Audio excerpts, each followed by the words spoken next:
Okay, so imagine for a second that you're walking into an actual physical room. You open the door, and right in one corner, there's someone whispering intensely about, reading the body language of a married coworker. Okay, kind of a weird room already. Right. Very weird. But then, in the completely opposite corner, there's a Wall Street trader frantically analyzing how global financial powers are manipulating emerging market currencies. Oh, wow. So that's quite a tonal shift. Exactly. And it gets weirder because right in the center of this exact same room, someone is reciting a really solemn, 2-hour religious prayer for domestic peace. Yeah, in the physical world, that is just a chaotic, honestly, almost absurd contradiction. You'd never see that. Never. But on a YouTube recommendation feed, that's just a Tuesday. It really is. And, it's because the physical world kind of forces us to compartmentalize our identities. We use actual physical walls for that. Right, like you act one way at the office and then a completely different way at a place of worship. Exactly. And then you act another way entirely when you're, wrestling with private anxieties late at night. But algorithms, they don't see walls. They really don't recognize social norms or polite contradictions. Yeah, just map attention. Yeah, that's all they do. They just map attention. And what happens when you map that attention? Well, it uncovers something incredibly raw. And honestly, that is our mission for today's deep dive. Welcome in, by the way. Yeah, glad to be here exploring this with you. We are taking a magnifying glass to this fascinating, really specific cross-section of digital culture and human psychology. It's a deep rabbit hole, to be honest. It really is. We're doing this by examining the metadata, the descriptions, and the algorithmic recommendations around one single viral YouTube page. So we're looking at a video titled, and this is translated into English, 5 Signs a Married Woman Wants to Be Intimate with You. Right. And, that is a title perfectly designed to trigger an immediate visceral judgment. Oh, totally. My first thought was definitely, yikes. Yeah, the natural instinct is to just categorize it as cheap tabloid content, like clickbait meant to provoke a scandal, right? Sure, it's super easy to dismiss a title like 5 Signs as just pure gossip. Exactly. But when we strip away that initial assumption and actually look at the architecture of the page, the underlying data tells a very different story about the person clicking play. It really does. So the video was posted by an Indonesian channel called Love Practitioner, and it racked up over 122,000 views in just a couple of months. Which is a pretty massive amount of engagement very quickly. Yeah. And if we dive into the actual text of the video's description, the tone doesn't match the sensationalism of the title at all. It's surprisingly measured. It's almost clinical, honestly. Yeah, let me unpack this description for you. So, the creator explicitly states that the topic is not there to demean anyone. The stated goal is to help the viewer understand a highly ambiguous situation without, and I'm quoting directly here, making a wrong move. Which is so interesting. They are establishing a framework of caution, not conquest. Well, exactly. They detail all these specific points the video covers. Things like reading subtle physical cues and tone of voice. Right, trying to figure out what's real and what's just imagined. Yeah, they specifically talk about differentiating between just normal attention and deeper emotional or physical signals. That's a really fine line to walk. It is. And the description goes on to emphasize the crucial importance of self-control and decision-making.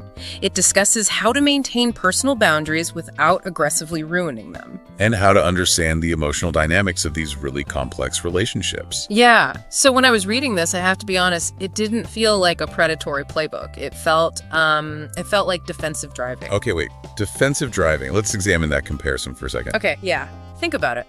When you take a defensive driving course, they teach you how to anticipate hazards, right? Sure, yeah. Watching out for the other guy. Exactly.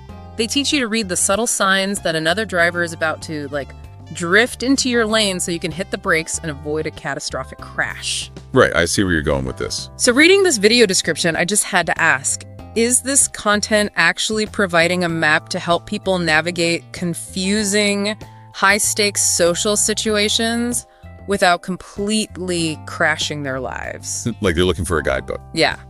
Like someone feels they legitimately need a YouTube video to tell them if a coworker is just being nice or if there's a serious boundary about to be crossed, just so they can steer clear. Well, I definitely see the logic in the defensive driving analogy, but there is kind of a critical flaw in it. Oh, what do you mean? Well, in driving, a red light is an objective fact, right? A car drifting over a painted white line is an observable metric. That's true. You can point to it and say, yep, that happened. Right. But in human interaction, interpreting a subtle tone of voice or, lingering glance that is entirely subjective. Oh, yeah. Completely open to interpretation. Exactly. So the video gives the illusion of a defensive driving manual, but the driver is still essentially blindfolded by their own biases. Wow, that's a great way to put it. Blindfolded by their own biases. Because human beings fundamentally crave certainty. We are just hardwired to seek out patterns, especially in emotionally ambiguous environments. And navigating attraction, especially taboo attraction involving a married person, that's basically the absolute peak of ambiguity and high stakes. Absolutely. Because the consequences of misreading those signals are disastrous in either direction. Right. I mean, if you assume someone is interested and you make a move, but they were just being friendly, you ruin a working relationship or a friendship or even your reputation. Yeah, but on the flip side, if you ignore the signs and something unspoken just festers, that creates a completely different kind of emotional fallout. The total mess, basically. That's a total mess. And the human brain actively rebels against that level of risk. It really cannot tolerate a prolonged state of not knowing. It wants an answer. Even a bad one. Right. So what this video actually offers is the quantization of emotion. It promises to turn the unpredictable chaos of human behavior into a readable, almost mathematical pattern. Here are the 5 signs. Exactly. It takes the most irrational human experience, desire, and it tries to apply a formula to it. It provides this false sense of objectivity just to soothe the nervous system. It provides an illusion of control. Yes. 100%. And, the descriptions focus on self-control and boundaries. That basically acts as a psychological permission slip. Oh, for sure. It reframes the taboo as self-improvement. Yeah, the viewer can just tell themselves, hey, I'm not snooping into something salacious. I'm becoming emotionally literate. I'm gathering data. I'm gathering data so I can make a wise, boundary-respecting decision. Which is exactly why this specific flavor of digital self-help is so incredibly potent. I mean, it validates the user's anxiety while offering a seemingly rational solution. But here's the thing. If this defensive driving approach to reading signals worked flawlessly, you'd think the viewer would watch one video, get their answers, and just move on. Right. Problem solved. But the algorithm doesn't optimize for resolution. It optimizes for retention. So to understand the true depth of this phenomenon, we really have to look at the environment the algorithm builds around this single video. We have to look at the sidebar. Oh, the recommended feed. Yeah, that is essentially the algorithm's composite sketch of the viewer's psyche. It's wild to look at. It is, because it's not just suggesting videos randomly, it's revealing the very specific behavioral vectors it has mapped to this exact user's profile. So when you look at the recommended videos served up right alongside the main video, the overwhelming theme is entirely focused on decoding female psychology. Just a relentless feed of hyper-analysis. Relentless. Some of these translated titles, they really reveal the sheer intensity of this niche. What are some of the titles? Okay, so we have 8 female body languages when they like a man. Okay. We have 10 signs a woman is starting to become emotionally and mentally attached to you. And notice, it's not just physical there, it's emotional and mental attachment. Right, going deeper. Yeah. And then we also see 7 touches that make a mature woman feel deeply connected to you. So notice the persistent use of numbers there. 8 body languages, 10 signs, 7 touches. It's also formulaic. It reinforces that exact concept we were just talking about, quantizing emotion. The algorithm has identified a viewer who is deeply invested in the mechanics of attraction. But specifically someone who is hypervigilant. Yes, exactly.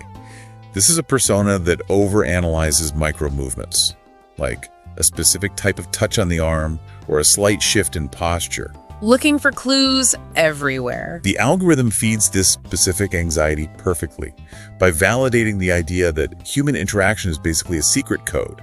And it can be cracked if you just memorize enough prime numbers. It's essentially whispering to the viewer, you are stressed about the women in your life and you need a magnifying glass. Well, here are 10 more magnifying glasses. Yeah, it creates a total echo chamber of continuous calculation.